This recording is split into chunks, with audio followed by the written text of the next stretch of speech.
नमस्कार. काल पिंपरी चिंचवडमधले नामांकित पत्रकार आमचे सहकारी मित्र दिलीपराव दहाडे यांनी माझ्याबद्दल काही म्हणणं त्यांचं मांडले. खरं तर त्यांच्या म्हणण्याला उत्तर द्यावं अशी माझी अजिबात इच्छा नव्हती आणि यापुढे मी कदाचित त्यांना उत्तर देणारही नाही. दिलीपराव दहाडे यांच्याबद्दल मला कालही कोणता राग नव्हता, आजही नाही आणि उद्याही नसणार आहे. त्यांना मिळालेल्या सूत्रांपासून मिळालेल्या माहितीनुसार काही त्यांचं म्हणणं मांडले. ते त्यांचं म्हणणं आहे असं माझं अजिबात म्हणणं नाही.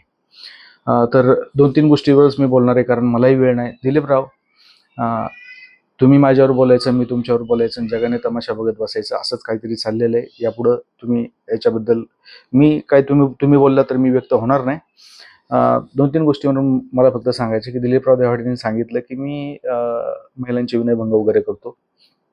माझं 1ली ते 10वीचं शिक्षण हे नेहरूनगर परिसरात झाले. 1ली ते 7वी पंडित जवाहरलाल नेहरू शाळा, मूल्य क्रमांक 2.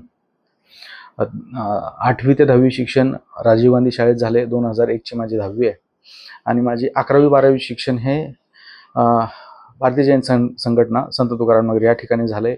माझं ग्रॅज्युएशन 2003 ते 6 काळात पिंपरी गावातल्या महात्मा फुले महाविद्यालयात झाले आणि त्यानंतर माझं BEd अजमेरामधल्या DY पाटील महाविद्यालयात झाले.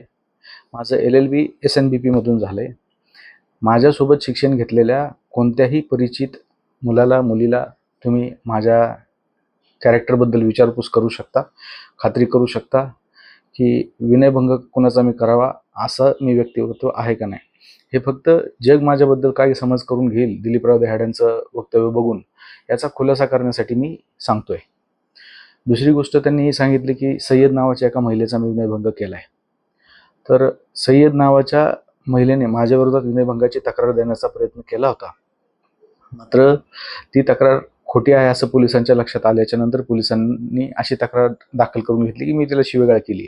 खरं तर मी त्या महिलेला आजही पाहिलेलं नाही, मी तिला ओळखत नाही, ती मला ओळखत नाही. कोणाच्या तरी सांगण्यावरनं त्या महिलेने तसा प्रयत्न केलेला आहे. कोणत्याही महिलेने कोणत्याही पुरुषाच्या विरोधात खोटे गुन्हे दाखल करू नयेत अशी माझी विनंती आहे आणि सदर प्रकरण हे नाही प्रविष्ट आहे. मी माझी बदनामी करण्याचा प्रयत्न केल्याबद्दल सदर महिलेविरोधात न्यायालयात गेलेलो आहे. दुसरी गोष्ट त्यांनी सांगितलं की मी इन्शुरन्सच्या माध्यमातून भरपूर पैसा कमावला आहे. हो, खरं आहे, मी इन्शुरन्सच्या माध्यमातून पैसा कमावला आहे, कारण गेली 20 वर्ष झालं मी हेल्थ इन्शुरन्स ॲडवायझर म्हणून काम करतोय आणि हेल्थ इन्शुरन्स ॲडवायझर म्हणून काम करत असताना इन्शुरन्स ॲडवाईज केल्याच्या नंतर त्या जर कस्टमरने इन्शुरन्स पॉलिसी घेतली तर त्याचं कमिशन रीतसर मला माझ्या अकाउंटवर मिळतं.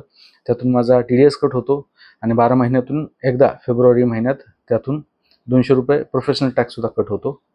तर हे त्यांचं खरं आहे. त्यांनी दिशाभूल करणारी वक्तव्य यापुढे करू नयेत अशी माझी त्यांना विनंती आहे. बाकी इतर त्यांनी पालिकेच्या अधिकाऱ्यांकडून मी लाच घेतो किंवा त्यांना माहिती अधिकाराचा गैरवापर करून मी त्यांच्याकडनं हप्ते घेतो असंही सांगितलेलं आहे.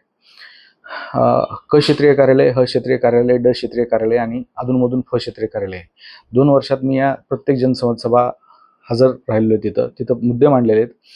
त्या कार्यक्षेत्रात काम करणाऱ्या कोणत्याही कर्मचारी आणि अधिकाऱ्यांनी सांगावं. ठीक आहे, त्यांना नसेल तर त्यांनी परस्पर दिलीप दहाड्यांपर्यंत माहिती पोचवावी की मी खरंच कोणाकडून आजपर्यंत पैसे घेतलेत का. पैसे घेण्याचा एक योग निश्चितच आला होता. मी मागं राशन कार्डचा घोटाळा बाहेर काढला होता आणि त्या दरम्यान मला चालून पैशाची मागणी आली होती. मी पैशाला हात लावला नाही. जो तक्रारदार होता त्याला मी घेऊन संबंधित राशनवाल्याच्या घरी गेलो.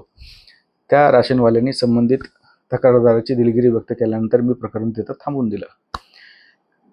आपल्याला दिलीपराव पैसे कमवायचे आहेत, 500,000 कोटी रुपये कमवायचे आहेत. 5 आणि 10 कोटी रुपयासाठी मी छोट्या मोठ्या गोष्टीत कोणाला अडचणीत आणणार नाही आणि 500,000 कोटी रुपये मी माझ्या व्यवसायातून सुद्धा पुढच्या 15-20 वर्षात कमवू शकतो असा मला विश्वास आहे. त्यामुळं तुमच्या शुभेच्छा आमच्या पाठीशी असाव्यात एवढ्याच विनंती. धन्यवाद.